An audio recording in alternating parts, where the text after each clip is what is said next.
my gosh. Hey guys. I think I'm gonna wait a minute before we get started. I look like a hot mess today. I'm sorry. I have dialysis tomorrow, but I've been very swollen. I have to go get my abdomen drained of fluid here I know gross, but like in a couple of, I guess like in about a week. And hopefully that'll help with some of the other swelling I have going on. But until then, yeah, I'm kind of a hot mess right now.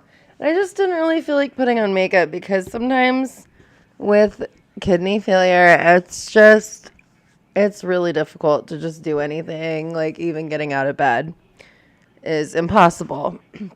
So I thought I'd do something a little different today.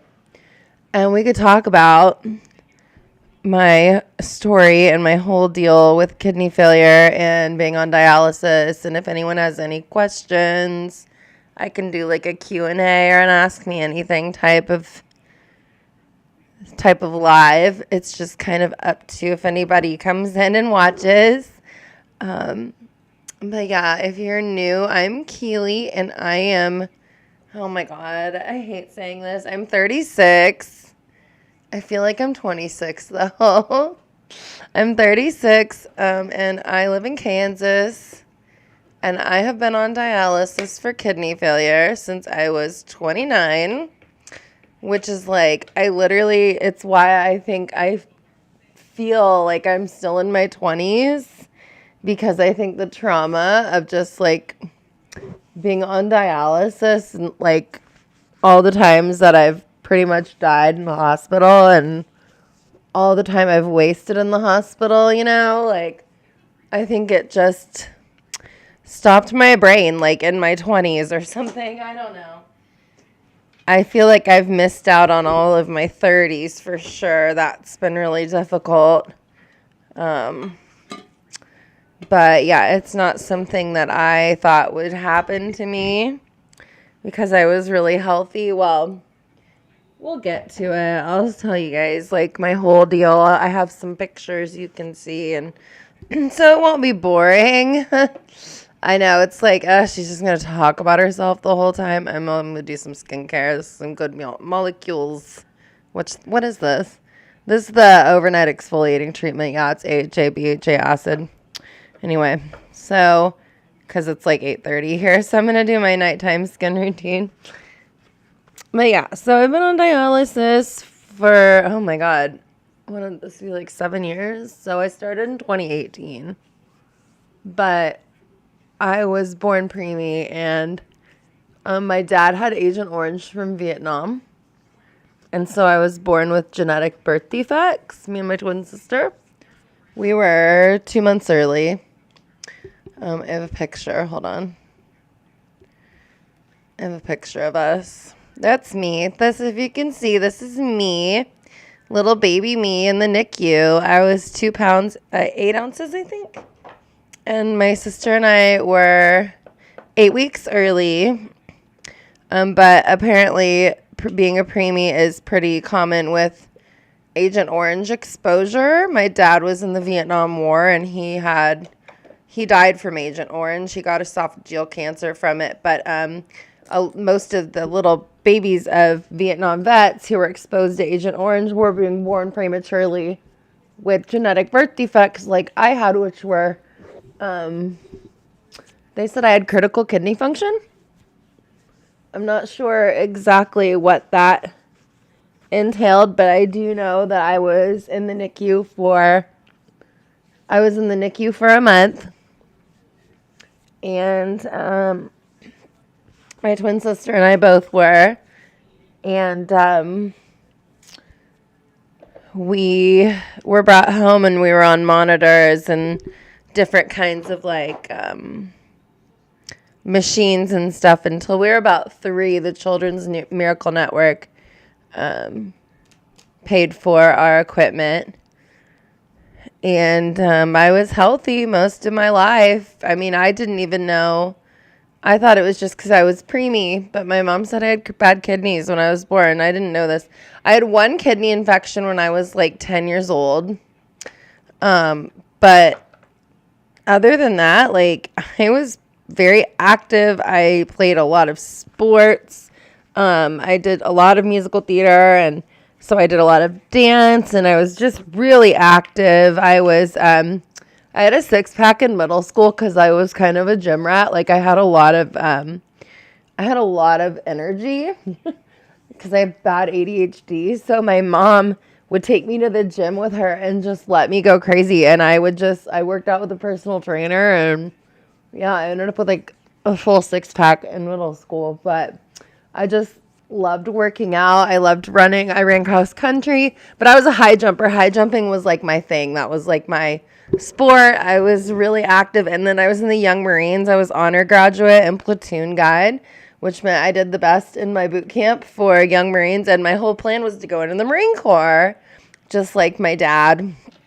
And I ended up finding out that I had kidney disease and I could not join the Marines, unfortunately. But how old was I? So I went to ED treatment. I had a really severe ED,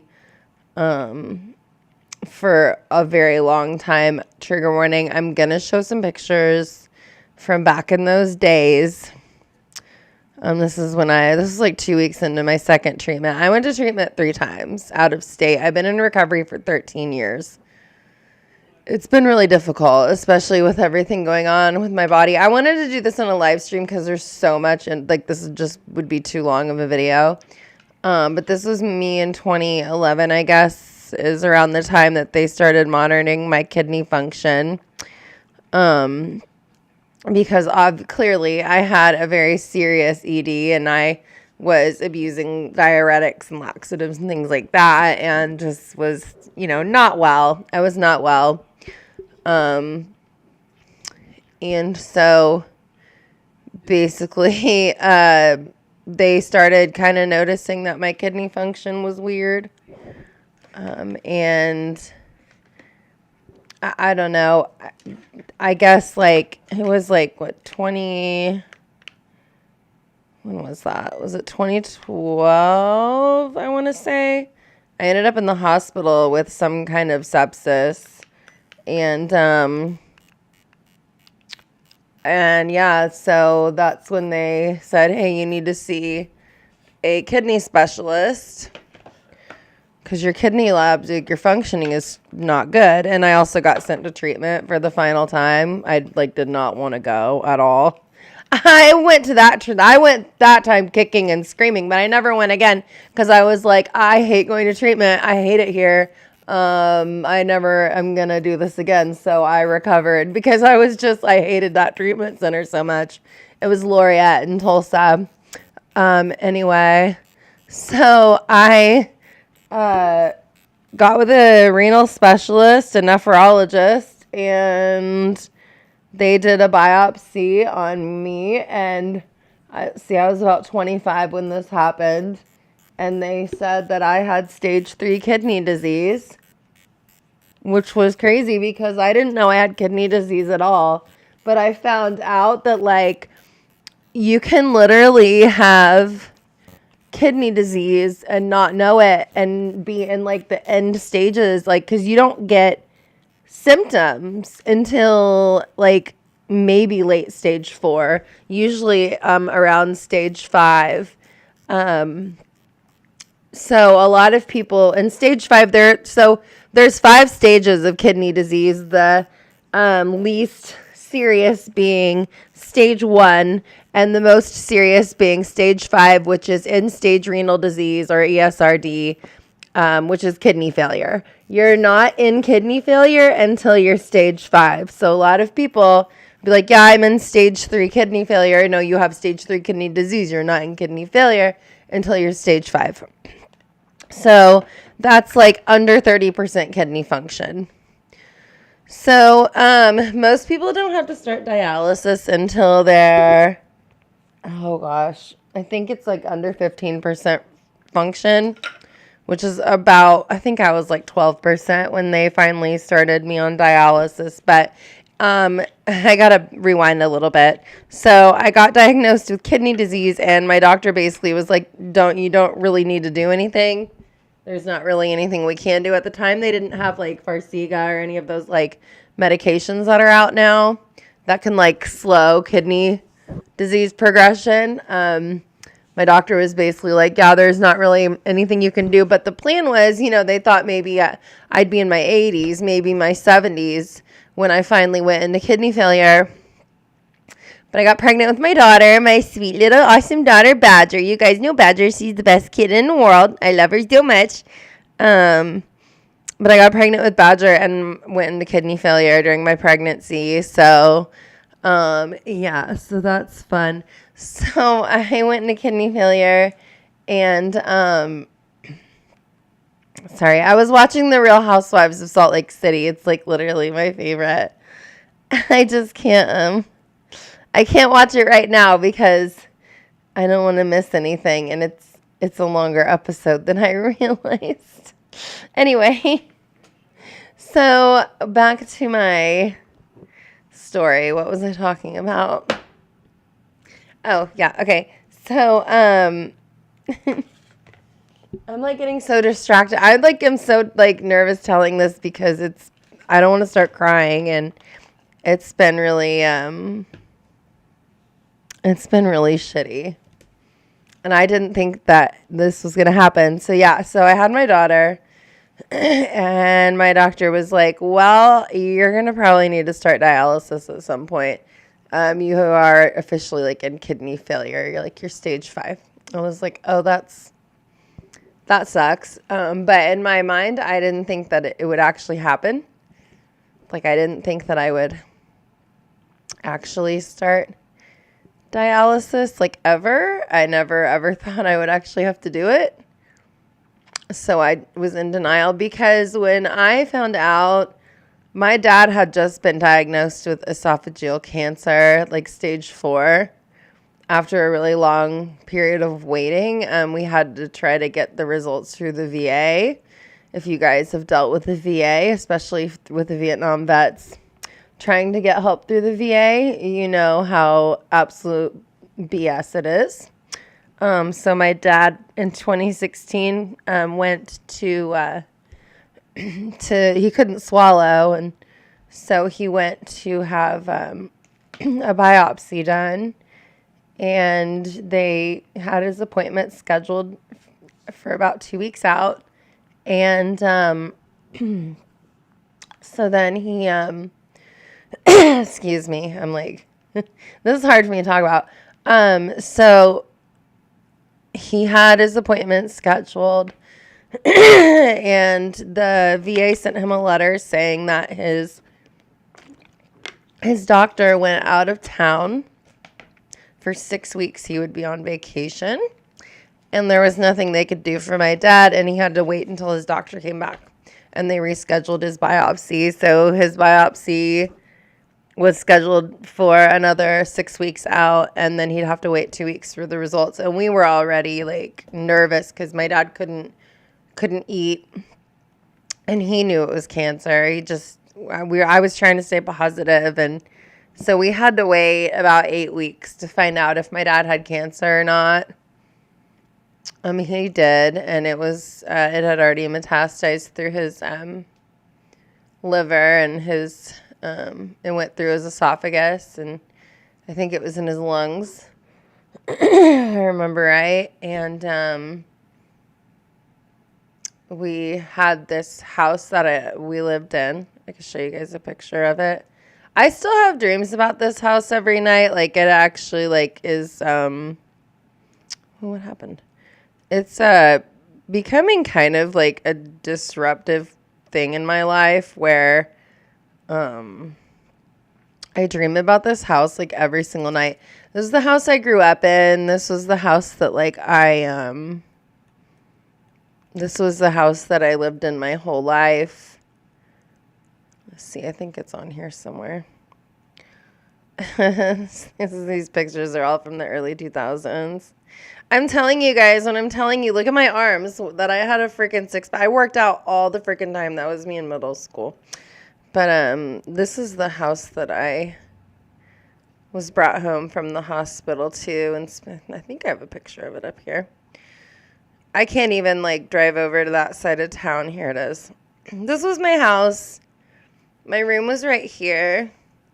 My parents' room was here, so these were my French doors, and then I had a window and a window on the side. My sister had this view over the pool, and then there was, like, a little balcony. There's Penelope. But, so, yeah, my mom, when my dad died, because my dad eventually died in 2017, my mom sold that house for $150,000. I'm going to sneeze. Oh, man. I can't sneeze. Oh my God, that hurts so bad. Don't you hate that when you can't freaking sneeze? Ow. Oh my God, I can't sneeze. Oh my God, that hurt. Anyway, God. So that was my house, and my dad, he got sick and he died. Here's my dad on the 4th of July on his porch. He loved sitting on his porch. There's my dad. I cursed my mom out because I'm still mad at her, but me and my mom have an interesting relationship. But yeah, here's my dad when he was really sick. We got to go on the honor flight to Washington, D.C. My dad had a beautiful garden, and he had a vegetable garden. These were my dad's flowers that he had around our pool, and that was his porch. My dad, my parents worked so hard for this, and my dad, was so proud of his yard, and, look how beautiful, it's so sad because my mom just, gave it all away, just threw it. She basically gave it away for free, and then she had an estate sale, and she took all the things that I owned, and she sold them and didn't tell me. She actually had it scheduled on the day of my fistula surgery to get my dialysis access in my arm. So my mom, there's my high jump pictures. My mom just threw all of my things in the garbage, basically. There's me. There's high jump. This when I was in 8th grade, I think. Anyway. But yeah, my mom just, got rid of all my things. I had my friends save what they could, but anything that didn't get sold got thrown in the garbage. So that was a really bad, year of loss for me and my twin sister. We lost our dad and the house that because that house, the plan always was for me or my sister to inherit the house and it be our family home, and we pass it on to our kids. And my mom just had this breakdown when my dad died. They were together for 31 years. They lived in that house our whole lives. And my mom just I don't know what happened to her, but she just gave everything away. So anyway, hi, thanks for being here. The pictures are not coming across. Hold on. Ooh. Trying to see ya. Huh. That's weird. Okay, let me try this again then. I think I know what's going on. Here, you should probably be able to see them now. I'm dumb. Anyway, I got too into my story and I forgot to switch over to pictures, so we'll go back. It's okay. Thanks for being here, by the way. I appreciate you guys. Here. Now you should be able to see everything. Oh my God, I did that yesterday too. I'm the worst streamer in the world. I'm such an old lady. Oh my God. Oh, that's so embarrassing. Anyway, here's my house that I was talking about. Oop, I think I went too far. These are really old pictures. Where is it? Here's my house. Okay, so this is the house I grew up in. There's Penelope that I pointed out earlier. That's my dog. This was my room. And that was my parents' room. And then my sister's room was over here. And that was my dad's, pride and joy was this house. And then there's my dad. Yeah, he got sick. He was a really good dad. And then these are his flowers in his yard. Like, he just worked really hard on everything. And I don't know. It's just sad. It's just really sad. Like, it's all gone. Everything just kind of like, you should be able to see them now. But yeah, so that's how what led up to my fistula surgery. So I got my fistula surgery, and that's where they connect. You guys can see it in my arm right here. It's actually humongous. But yeah, my mom just like gave that house away for $150,000. And I've never forgiven her for it. And there's my dad on his porch.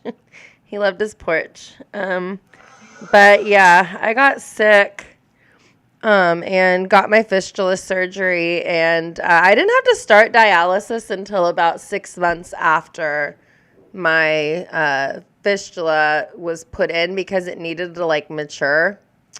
And it's basically just an artery and a vein connected that get really strong. And so when I did start dialysis, which is, I think I have, here we go.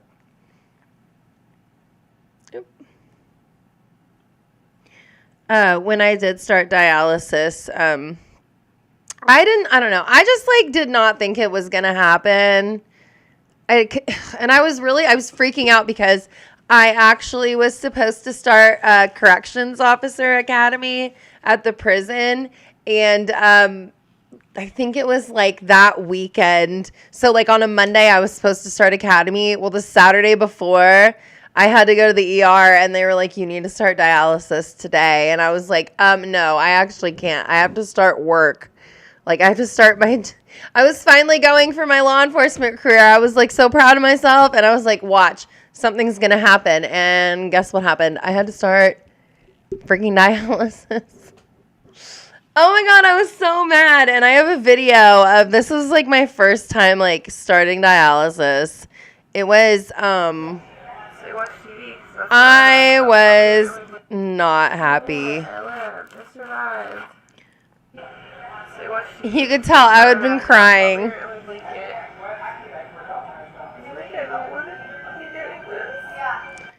I was pissed. I was like, this is ridiculous. Why are they both playing? What is happening here? I think I don't use Facebook on my desktop because it does shit like this. It's on crack, I swear. Anyway, I was not happy. I had to start dialysis. I was so mad. I think I was at like 12% kidney function.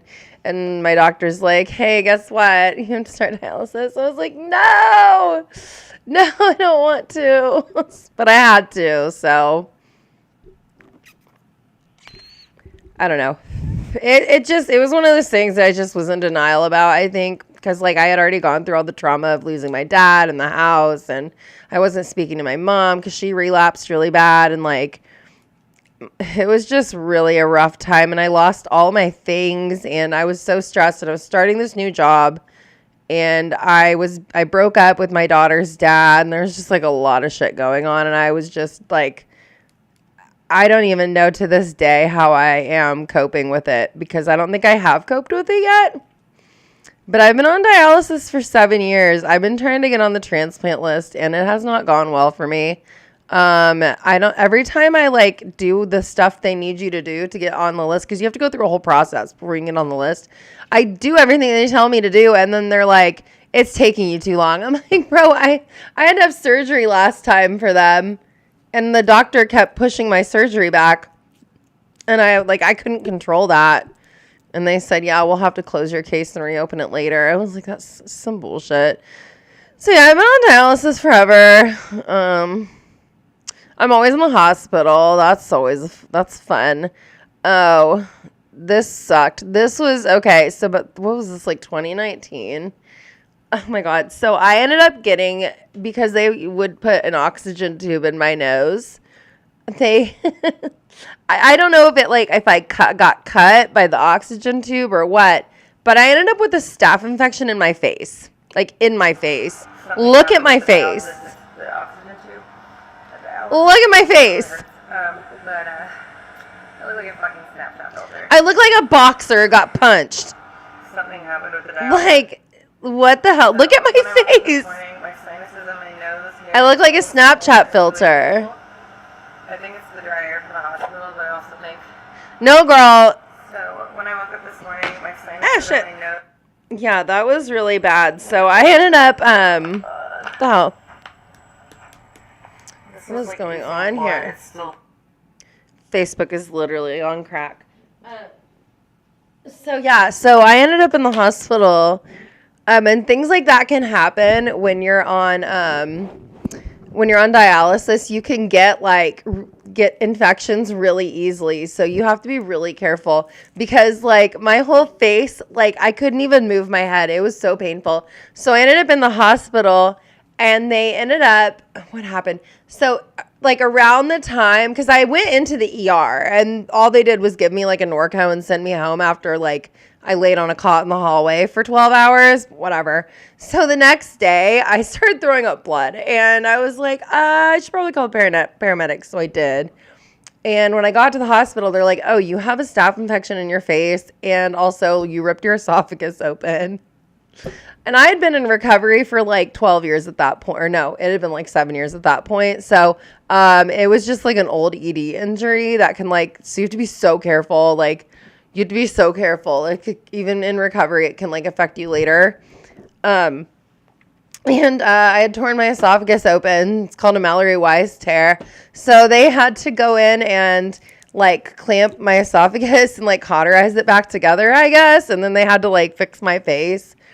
I was in the ICU for like a really long time. I actually think that's where this picture is from. Yeah, this is where this picture is from. I was in the freaking ICU from that whole thing. And it was so annoying. And then like I had all of these like, man, I was really freaking sick. There have been so many times where I've ended up like, I had the craziest things happen to me in the emergency room. Like I'm in the emergency room a lot. Like a lot. Like I used to be in the emergency room like at least like 2 or 3 times a month because just with kidney failure, like in dialysis, like just so many things can go wrong. And one time my potassium got so high. So like a normal potassium, like the high end is like 5.0 is kind of like where the normal high end of your potassium levels are. Mine was 9.3 or something. It was really high. It's gotten up to 10 before. Usually people start having heart attacks when their potassium is at a 7. So I was completely paralyzed. My daughter called 911 because she was 4, but I just taught her how to call 911 like 2 days before that. I was like, hey, I was on the floor and I like couldn't move. I was completely paralyzed and I was like, hey, Badger, you remember how mommy taught you to use their phone to call 911? So I had to like talk her through it and she had to call 911. She saved my life. She just like patted my hand. She's like, it's okay, mommy. They're going to come help you. She's my little baby. She's my little lifesaver. And then she's like, I'm going to go let the firefighters in. So she like ran down the hallway and let them in. And she's like, my mommy's over here. And she like saved my life. And she's the best kid ever. And she's turning 10 in like, a few days. Oh, she's going to be double digits. She's not going to be a little baby anymore. Oh my God, that's crazy. I can't believe I have a 10-year-old. But yeah, so she saved me. But I got to the ER and the nurses still talk about this. Like to this day, I had 2 of these nurses who were during this incident. They volunteered up at the hospital in this town I moved to. And they were like, oh my God, you're the girl from the ER. You're that girl with her potassium. I'll tell you guys what happened. So like I get in there, like I couldn't move, right? So they have to give you insulin to like bind to your potassium to get your the potassium out of your blood. And I'm like, oh, I don't know if it's like an allergy or what, but like I'm really sensitive to insulin because I don't have diabetes, which surprises a lot of people because usually people on dialysis, it's because they have they're diabetic, but I'm not diabetic. Like I said, it was from Agent Orange. So Yeah, so they gave me insulin and I was like, oh, did you just give me insulin? Because one other time, like, they gave it to me and my blood sugar just tanked. And no one caught it. And I was up at dialysis. They sent me up there and the lady's like, what's your name? I'm like, what? I was like, I did not. It was like she was speaking another language to me. I couldn't comprehend what she was saying to me. And I was really confused and really sweaty. And like, I can't believe no one caught it. They must have given me a snack or something. Cause like, I didn't bottom out completely, but this time, this time I did. They gave me insulin and I was like, did you just give me insulin? They're like, yeah. I was like, I'm like really sensitive to it. Your mom and dad. Oh no, I'm so sorry to hear that. That's really hard to deal with. Sorry, I'm trying to like read my comments. Oh my gosh, I'm so sorry to hear that. It's really, yeah, it's hard. Like I feel for my daughter because like having a sick parent is really not easy. But yeah, so they gave me the insulin and I told them, I was like, you've got about 25 minutes before I completely crash. And they were like, okay, we'll have a nurse sit next to you. But that didn't matter because about 20 minutes later, I like sat up, started crying, threw up everywhere, and they took my blood sugar, and the nurse goes, well, that's not right. And apparently it was below a 10. She took it to the nurse's station to show the other nurse, she's like, hey, look at this. And the nurse was like, that isn't right. And then they turned around, and I guess I was just having like a big seizure. So, hi, thanks for being here. Oh, thank you. Pitch Perspective, thank you. I love seeing your comments. I appreciate you being here.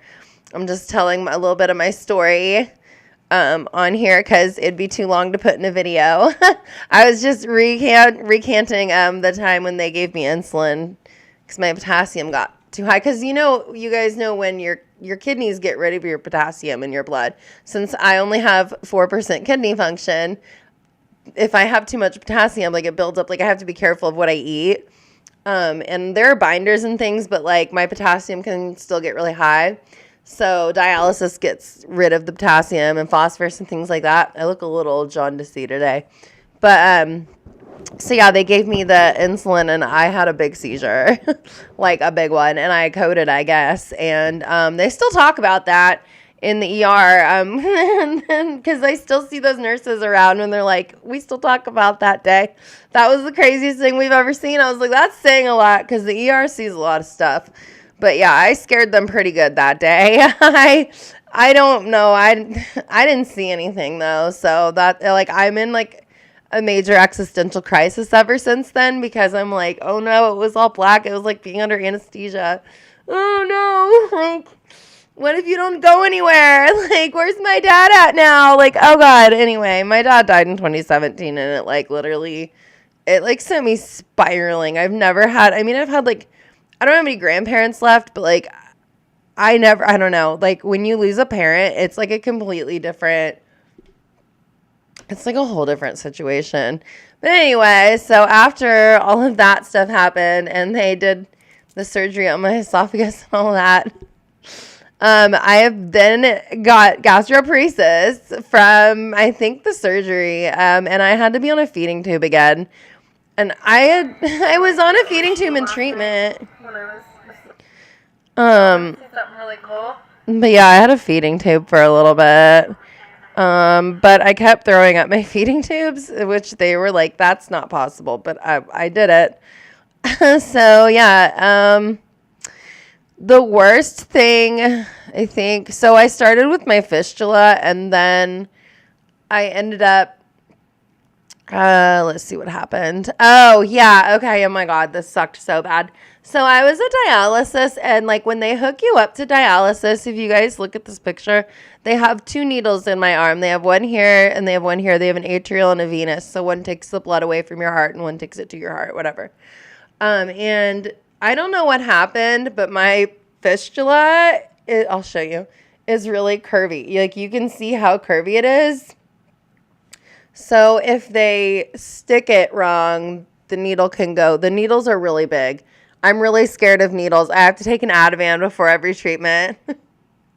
Anyway, so they hooked me up and they infiltrated. So that means the needle went through the side of my fistula, and both needles infiltrated, and they turned the machine on, and my whole arm just seized up. And I was like, turn it off, turn it off, turn it off, turn it off. I was like, please turn it off. I was like, I don't know what just happened. My arm swelled so bad that the ambulance, they came over and they got me. I was already in the parking lot of the hospital because that's where the dialysis clinic was. But they had to like cut my shirt off in the ambulance because my arm swelled up so bad. So then they ended up putting like, it fucked my, oh my God, my arm was so messed up.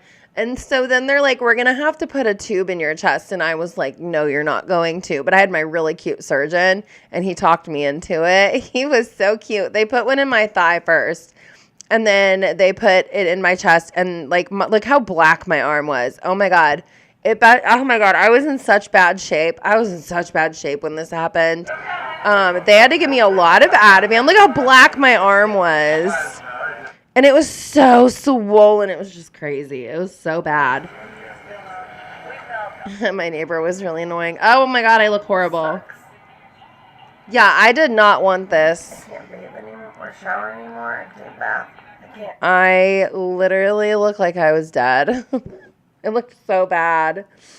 Yeah. Like, so they ended up putting a catheter in my chest that was a tube that goes up and then down into your heart.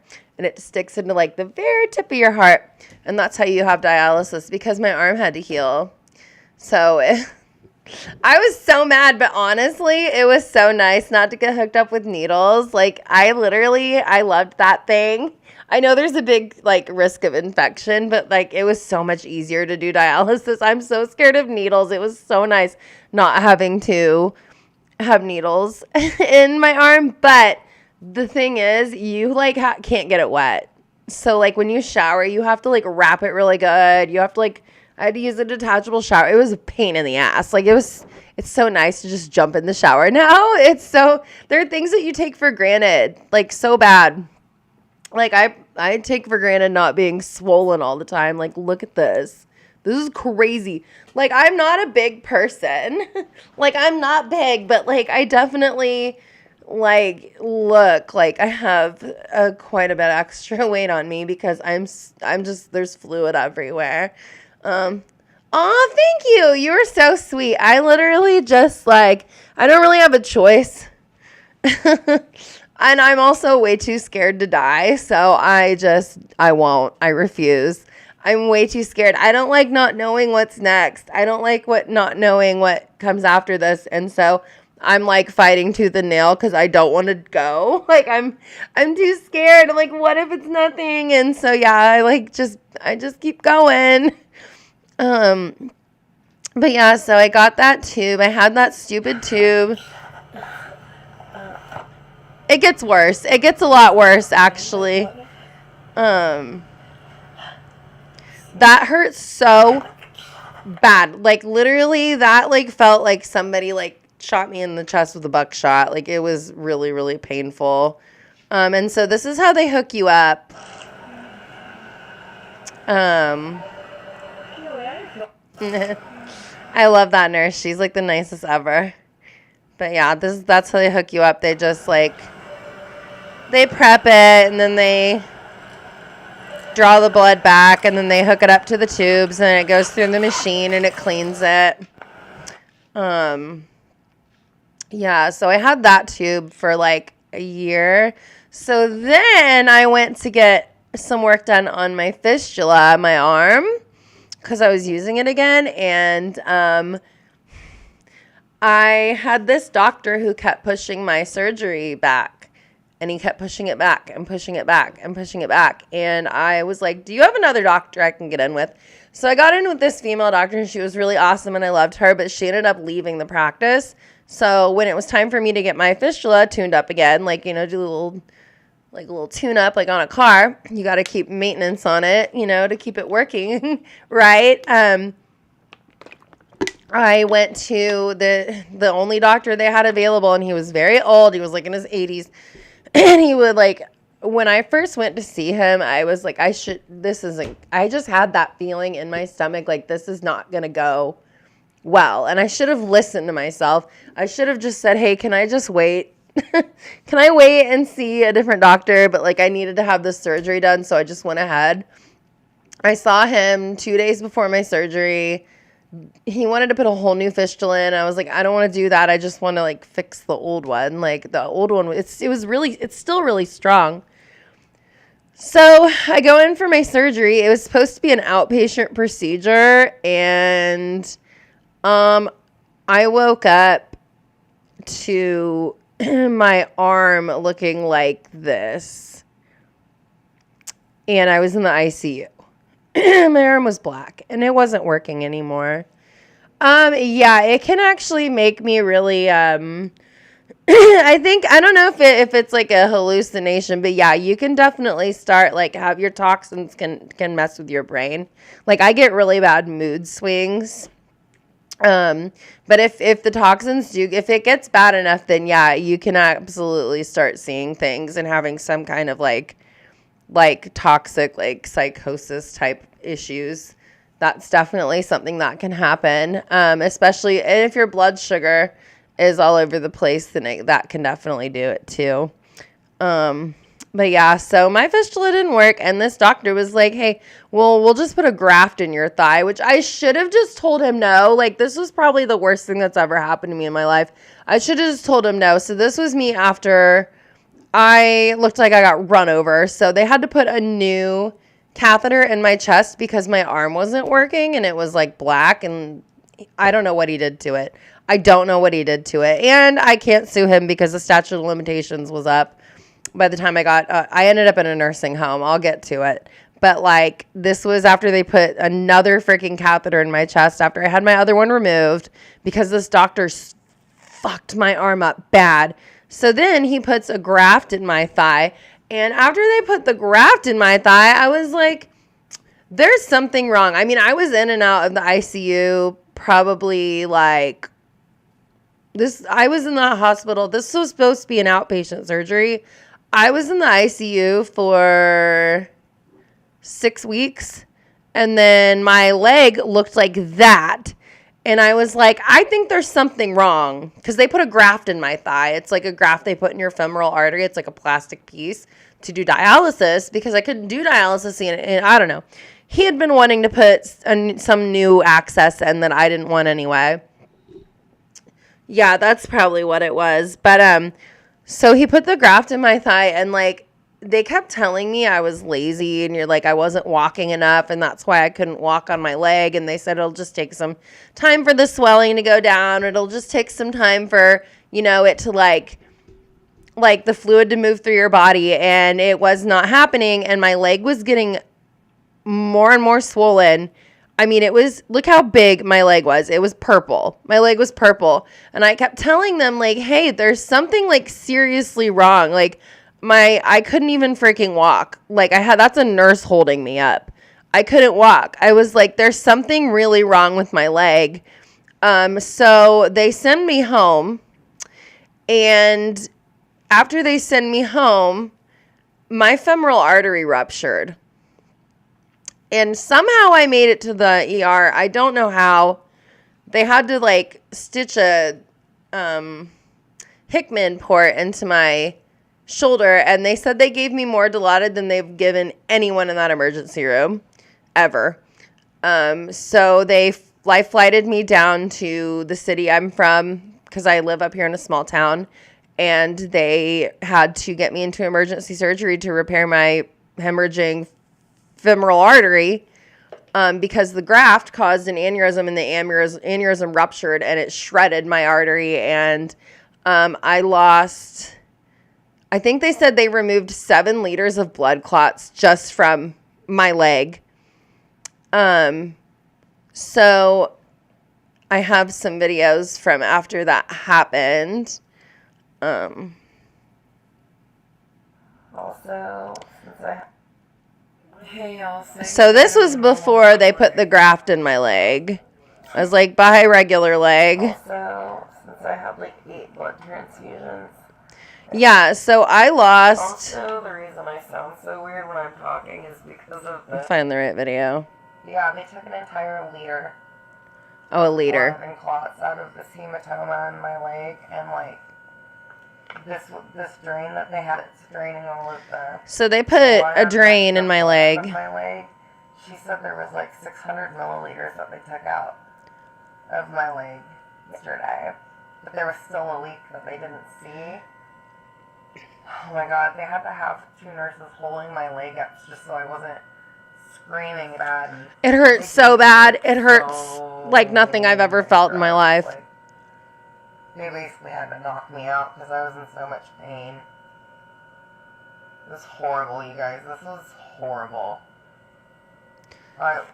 I was screaming, and the nurses were such angels, the ICU nurses, because like one of them, she like held my leg up and she's like, I'll hold it like this as all night if I have to, because just like that was the only way to relieve the pressure that I was feeling, because my artery kept leaking into my leg. And I had 7 surgeries to fix that leak. And at one point I woke up on life support. But he also had put sutures in my groin. I think I have a picture of it. So this is my leg after they finally saved it. Like, I literally thought I was going to lose my leg, but this was my leg. So if you see right here, this was the new sutures, but this right here split open in my hospital bed, and I almost bled to death. They called a code on me, and I had a nurse, like, on top of me. He was like wrist deep in my groin, and I remember they had like a stack of bloody towels. Just like, I mean, I was bleeding because I remember I had like sneezed or something. I need to find a picture of the sutures because you can see that they're not even over the incision. Like the doctor was so old. Oh, here they are. Look how bad these sutures are. I don't know how to zoom in. Oh, here we go. Like, look how bad these sutures. They're not even over the incision. Like, they're legitimately, like, I had 3 drains in my leg because of all of the hemorrhaging that was happening. And then he sewed this up. This was where they, had accessed my artery to fix it. And he had done such a bad job stitching it that I sneezed.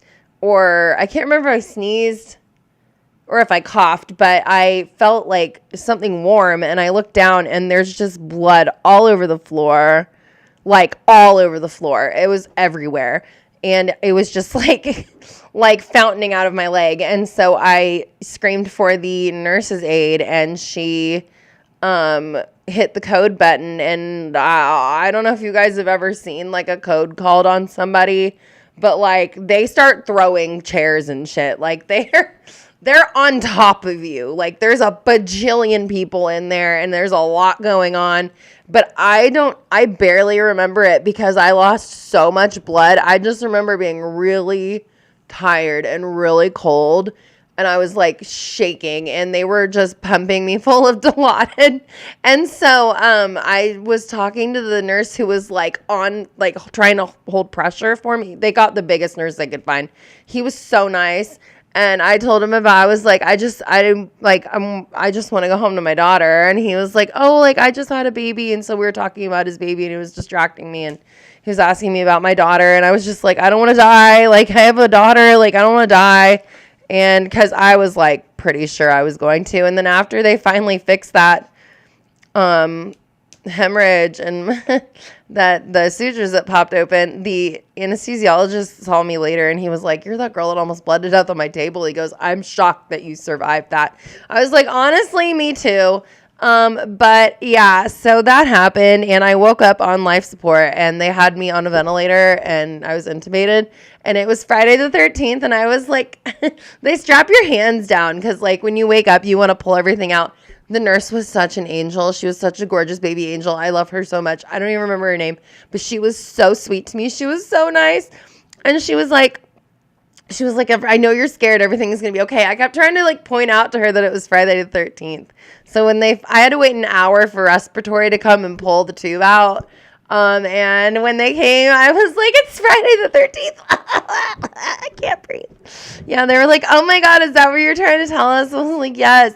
So then the same surgeon, I don't know why they let him put his hands on me one more time, but they did. Oh, look how much blood. I had to have 27 blood transfusions in about 7 days. And so look how pale I was. Like I had lost so much blood. Hi, welcome. Thanks for being here. I'm glad you guys tuned in. I'm glad you guys could catch my little story. I'm just kind of telling everybody what I've been through with kidney failure, and I have dialysis tomorrow, so I just wanted to talk about it. And it's been kind of like I just want people to know what I've gone through, because if I die tomorrow, I don't know. I just feel like, people should know what happened to me, like what I've been through, because I don't want this to be for nothing. Because like I literally wake up every day and I'm like, I can't go to work anymore. Like I can't. I live on $900 a month in disability. Like I'm a single mom. Like I'm not where I wanted to be in my life. Like I can't do anything like that. When you're in your 30s and like everybody is like, they have their careers and their things that they're doing, and they're, somewhat successful at least. I just feel like I got sick and it stalled my life, and that's why I started this channel, because I needed something to help me feel like I was, useful and worthwhile, and like that I was doing something. And, I don't have any friends who live up here. They all live in my hometown, and I moved up here for work and got kind of stuck up here. And so it's like the only like connection that I have with anyone anymore, because I just go to dialysis and then I come home and I'm so tired. And my car broke down, so I'm like trapped in my house. So this is like my way to connect with literally anybody. And I just feel like I don't want all of this to have been for nothing, I just feel like I should tell my story, and I know that like not everybody cares, and I know people go through a lot worse, but I don't know. I just feel like it's just something that I should do. So that's what I'm doing. I'm talking about it. I think this is how I process my trauma. So after he did all those surgeries on me, he put a catheter in my stomach. This is what I looked like when I finally came home, like 5 months later. And the catheter went bad. It was supposed to do for peritoneal dialysis, but he put it in the wrong spot, so my stomach swelled like this, and it's actually swollen up like that right now. And so I had to get up to 10 liters of fluid drained from my abdomen every 4 weeks for about a year. That's how huge it would get. It looks like that right now. I have to go get it drained next week, because this is like how I usually look, just like this. But yeah, with all of the surgeries, and I don't even like recognize myself anymore. Like I don't recognize my body, my face, like anything. Like it's crazy how much kidney failure and like trauma and like medical trauma will just like completely change you. Like not even just physically, but like as a person. So then I went to live in a nursing home, because I couldn't walk. It was a bougie one, though. It was nice. They had a happy hour. There's me. They had a Roku, and they had happy hour. They just, like, showed up and handed me a beer one day. And I was like, what's this? They're like, we have happy hour every Thursday. I'm like, I like this nursing home. And they always had a White Claw for me. But, yeah, so after that, like, I couldn't walk for a long time. And so I lived in a nursing home. And I walked, I learned to walk again. Thanks for being here, you guys. I really appreciate you a whole bunch. I'm just now catching up on my live chat. It's kind of hard for me to read. But yeah, so that's kind of like what happened. And then ever since, and then the next year, I had, 5 liters of fluid removed from around my heart. I'm not really sure what happened, but I was in the hospital and I was like, I can't. Thank you. I really appreciate that a lot. I really appreciate it. I will listen to more. Yes, I'm loving yes. I'm going to be doing a yes video tonight after this. So I'll definitely have one up for you guys. I also started a Patreon. I put the link in my most recent Limp Bizkit video reaction. And I'll be putting more like uncut reactions and stuff like that over there. So, because I keep getting copyright claimed on here. I didn't really like start this channel to be like a music channel, but I love music so much and I'm a musician. It's just like a natural thing that just happened. But like they copyright claim everything on YouTube, so I have to be like super careful. But yeah, so let's see the last thing that happened. Yeah, I had I like couldn't breathe and I was in the hospital and I got discharged that day and I had to go to the vascular center to get my fistula looked at, and I was like, my chest hurts. And they were like, well, just let the doctor know at the vascular center if your chest still hurts. And I was like gasping for air. I was so scared. They had to give me a bunch of Haldol because I was freaking out. I was like, I can't breathe. So they sent me to the ER and they were like, you have a crap ton of fluid around your heart. So they sent me to the ICU and they stuck a tube in my chest and drained 2 liters, 5 pounds of fluid from around my heart. That was actually probably that. I literally thought I was going to die. And I got over that. And I think the only other thing that's happened is I've had fistula surgery, but like I've just been trying to get on the list, but my stomach swelled up again and I don't know why. It's been really messing with me because I've been in recovery for 13 years and I haven't relapsed. But like lately, like my body has just like changed so much. Like I was a fashion model in the early 2000s and that was just like part of my job was like looking a certain way. And I got sick because it was like my job basically. I'm 5'10" and I was like 110 pounds and they told me to lose 15 more. So it was just like the job, you know, it was just the career. But I've been in recovery for so long, and even with my dad dying and losing the house and everything, like I still dream about that house every night. Like I have a lot of unprocessed trauma because I never got to like deal with all that stuff. I had to go straight into dialysis and like survival mode. And I went and worked at the prison for 5 years and I love my job and I did musical theater professionally. I've got my theater awards. I have this is best supporting actress in a musical review for Ring of Fire, the music of Johnny Cash, and then this is for Bye Bye Birdie, best leading actress in a musical, and then I got best leading actress and I was Nancy in Oliver and done lots of musical theater, but I like no one will hire me now because they don't want to cast me and then cancel the show because I went to the hospital. Like I was in Reefer Madness and Evil Dead and I've been in a couple movies and I just had to like give up everything because I just go to dialysis now. I go Monday, Wednesday, Friday, and I'm just so tired. And like no one wants to, you know, take a chance with someone who's sick. So it's fine, but like I just I never got to process everything. And I really appreciate you guys letting me tell my story and being here on my channel and being really supportive and awesome. You guys have been so sweet. I hope that I have been able to find enough interesting content for you guys. Thank you. I honestly, like, I'm sure that I will get my kidney and I'll be able to go back to theater. That's why I've been doing a lot more, like, musical theater covers. Like, I've just been singing. I have a microphone, you know, I at least try to do a little bit of what I love still, but it's hard, you know.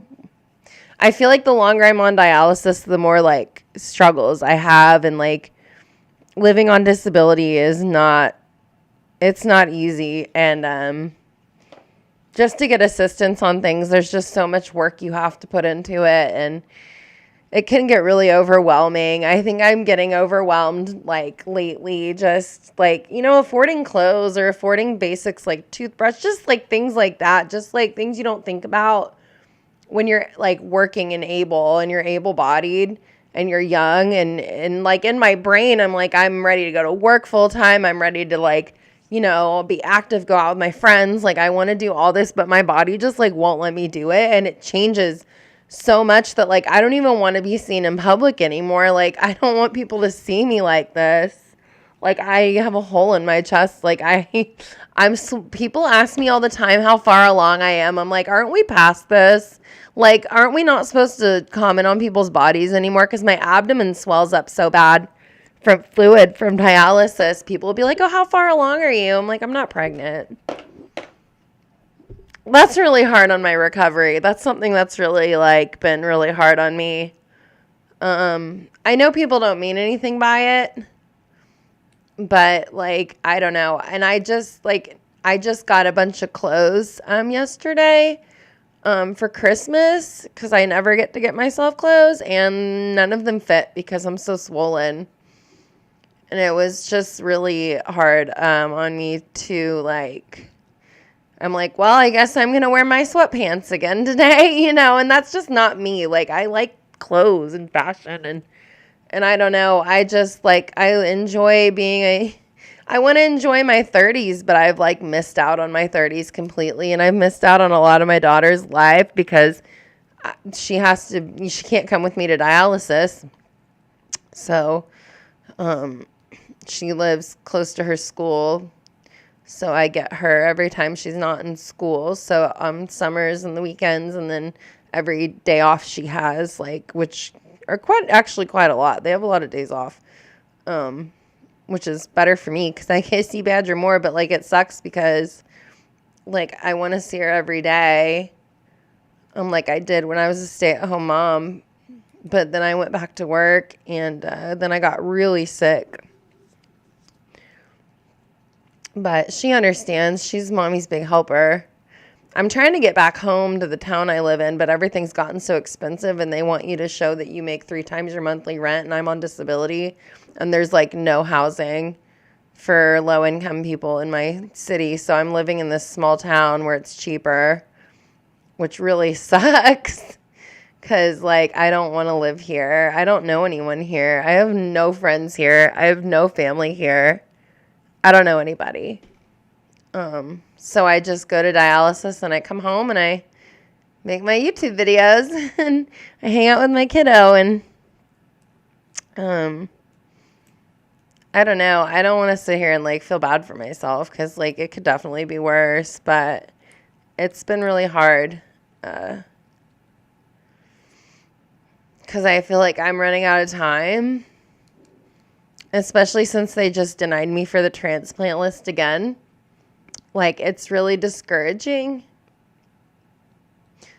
It makes me feel like I'm not, like, I didn't do enough, or, like, I didn't try hard enough, or, like, I don't know.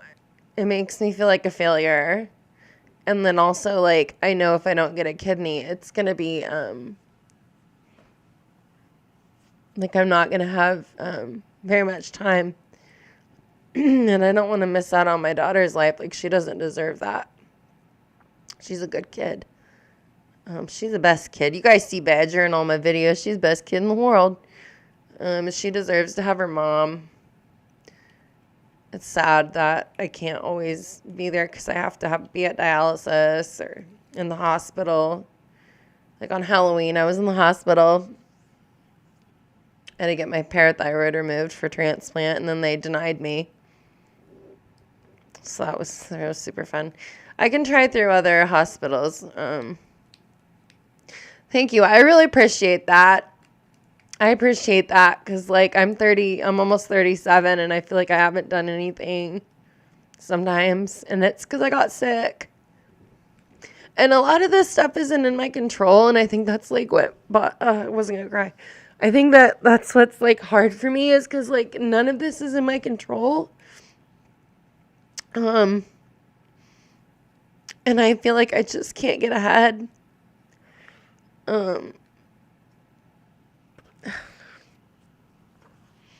Thanks, you guys are really nice. I've been, like, trying to just, like, not deal with it. Because, like, I don't know. I had, like, my life was, like, going really well, and I was doing what I wanted to do and what I worked for, and I had my daughter and my family, and then my dad died, and everything just kind of, like, fell apart, and then I got sick, like, I couldn't join the Marines because I got sick. And, like, I don't know. It's just, I just keep having to, like, revamp myself or, like, figure out what I'm, needing to do or, like, what I should be doing to make myself feel like I matter or, like, that I have a purpose, So that's, like, really hard for me because, like, when you barely have the energy to get out of bed, it feels like you're just rotting at home. And I don't like that feeling. I'm an Aries.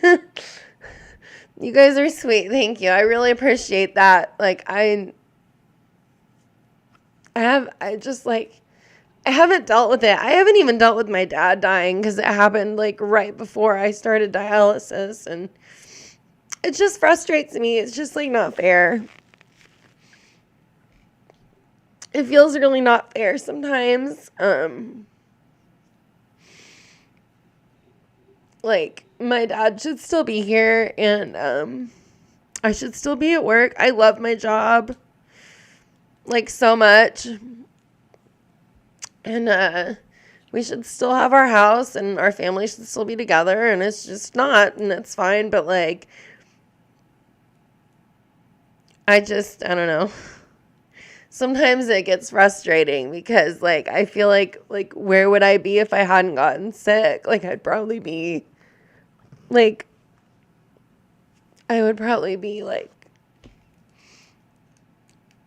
accomplishing something.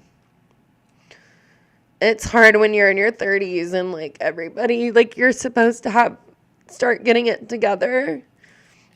Like, you're supposed to at least, like, have a job or, like, have a family or, I mean, I have my family, but, like, I'm not married. Which is fine. I literally don't care about that, but, like, you know what I mean? Like, I'm just, like, alone most of the time, and I'm on dialysis, and, like, I just feel like I just had to, like, age so fast, and, like, in my brain, I, like, feel like I'm in my 70s. Like, I feel like I'm in my last years, and, like, it shouldn't be. Like, I shouldn't be feeling like I'm at the end of my life because I'm only in my 30s, and it's hard, and, like, I'm so sorry. Yeah, it's hard. You really don't. Like, when someone in your family dies, like, especially if it's, like, your dad or your brother or, like, your mom or someone, like, in your immediate family, like, it never gets easier. Like, I will never tell anybody that it gets easier because it doesn't. It literally never does. It never does. You just get better at avoiding it. But, like, I cry about my dad every day. Like, my dad was my hero, he was a Vietnam vet, and he was a Marine, and he was, like, always my, strong dad, and, like, my life was always, I don't know, I think I just took for granted how, like, good I had it. So, oh, thank you, I appreciate that. You guys are really nice. I appreciate you being here. It's been, I, like, don't want to go to dialysis tomorrow, like, I'm so tired, like, I'm just tired of going. I'm just tired of, I get there, and every time I get there, I'm in a bad mood.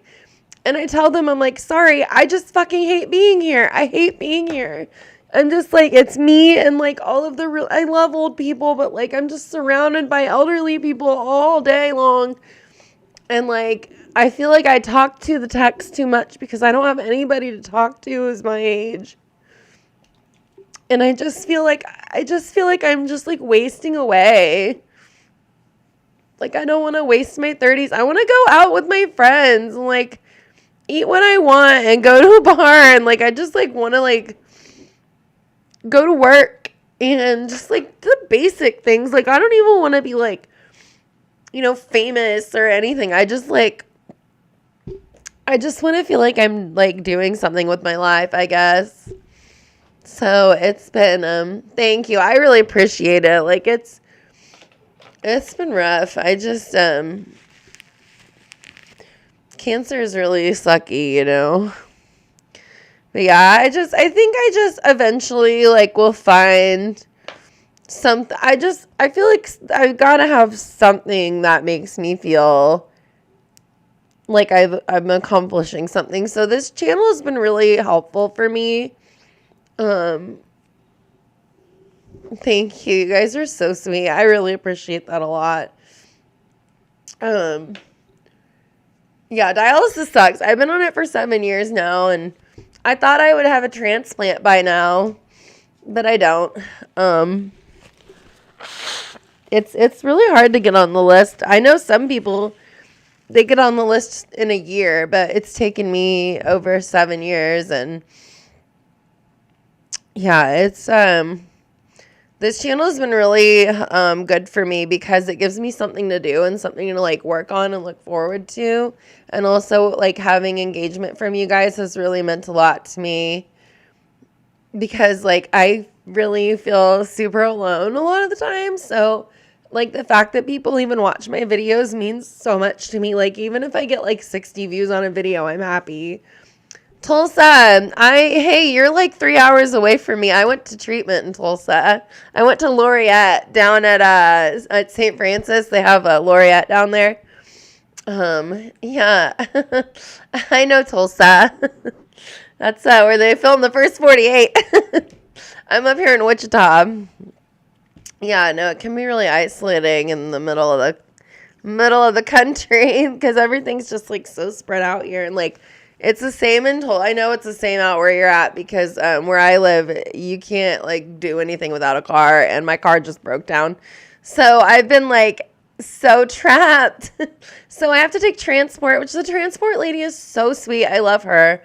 But like I also have to like wait on everybody, and I can't just go home when I'm done with treatment. I have to wait, and then I have to, ride with a bunch of other people. And if someone's sick, I'm scared I'm going to get sick, and it's like, I need to get my car scrapped. I don't know. I have a car that I'm going to be buying, but like when you live on disability, like it's just frustrating. Like if I was at work, I could you live in New Jersey.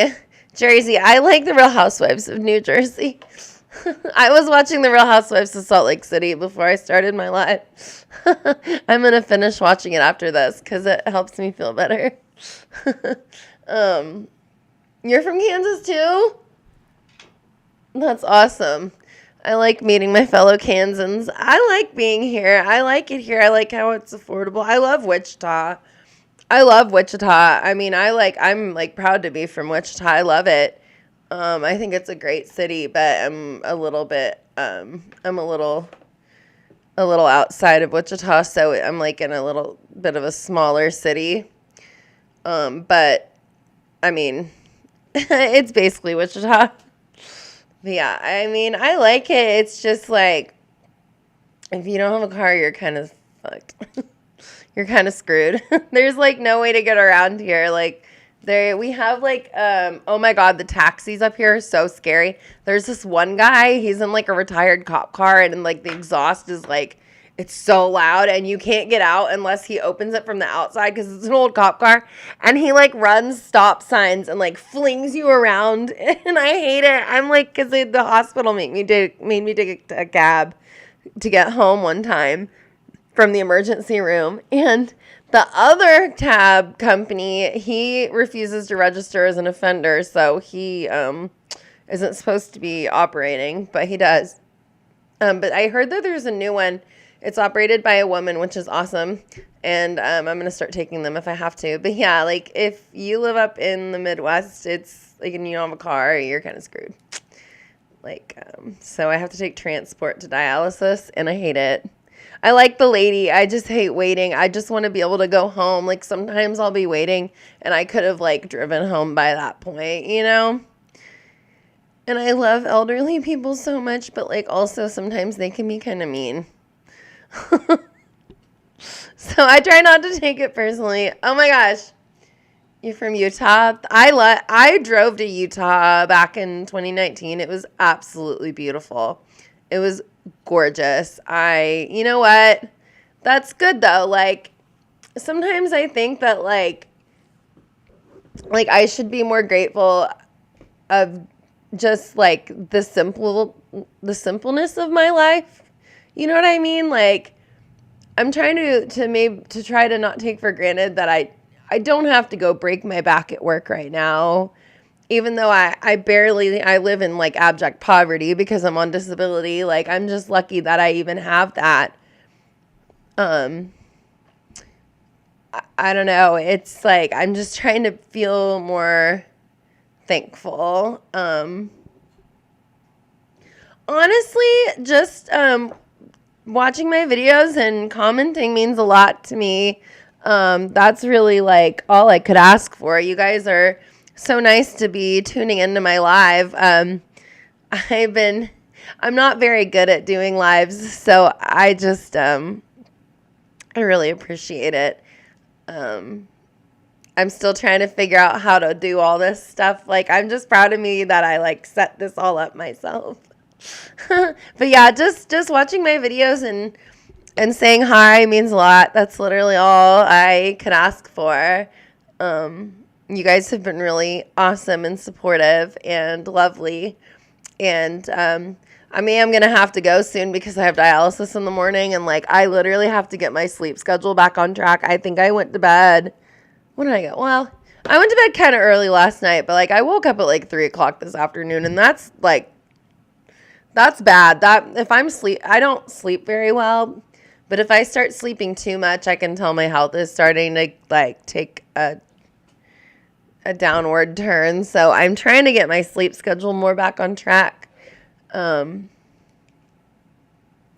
Thank you. I really appreciate it. Yeah, it is. I wanted to make just a regular video about this, but I figured there was just so much information. I would do a live and have you guys, you can ask, questions and stuff.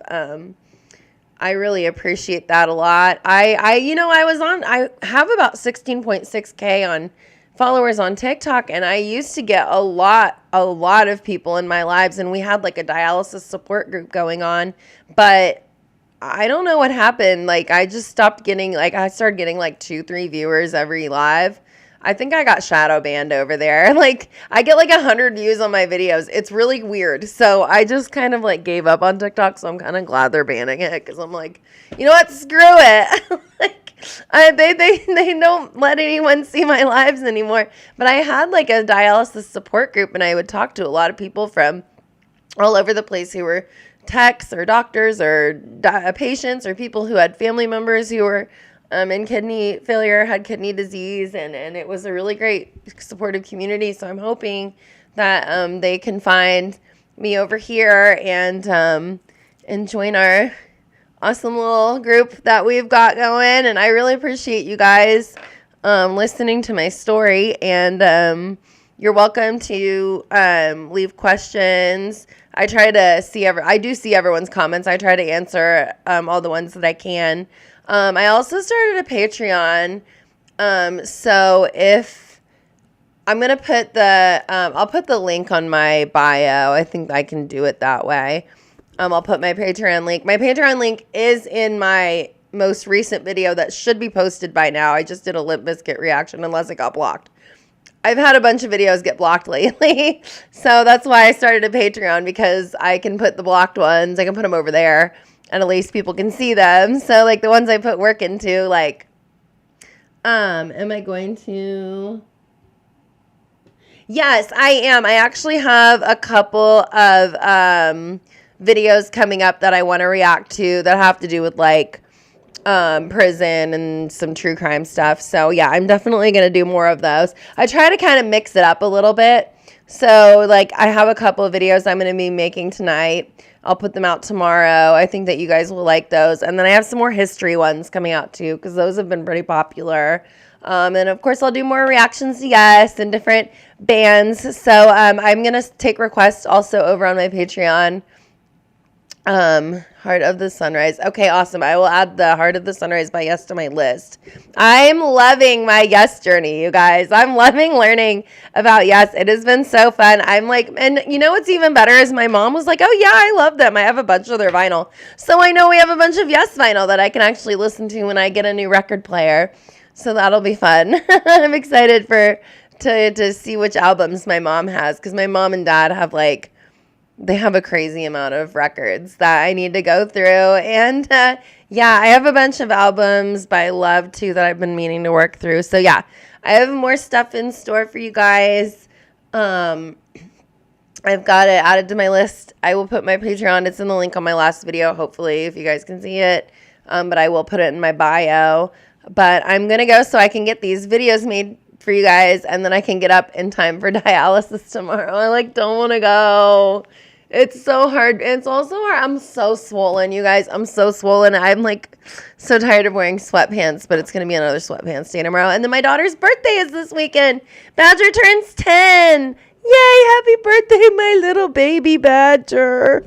Oh, I would give up all my organs for her. I would literally go into kidney failure a million times over to have her again. She's the best child that I could have ever asked for. She's literally so artistic and smart and funny and helpful and sweet and caring, and she loves animals, and she's so good with pets, and she's the best kid in the whole wide world. So happy 10th birthday, Badger. Oh, I'm gonna cry.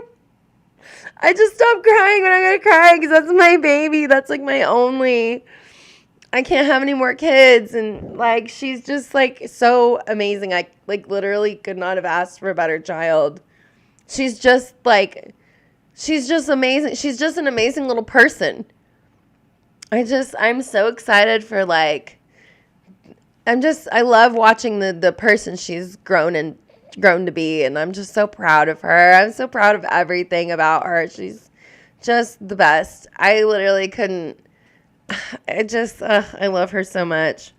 She deserves, a healthy mom. So I'm really trying to get a kidney because she deserves to have me in her life. And I want to watch her grow up and keep being the best little Badger in the world. And she's just such a sweet, pure, kind soul. And she has such a wonderful heart. And she just deserves the world. Oh, and she's going to start a YouTube channel, so I told her she could.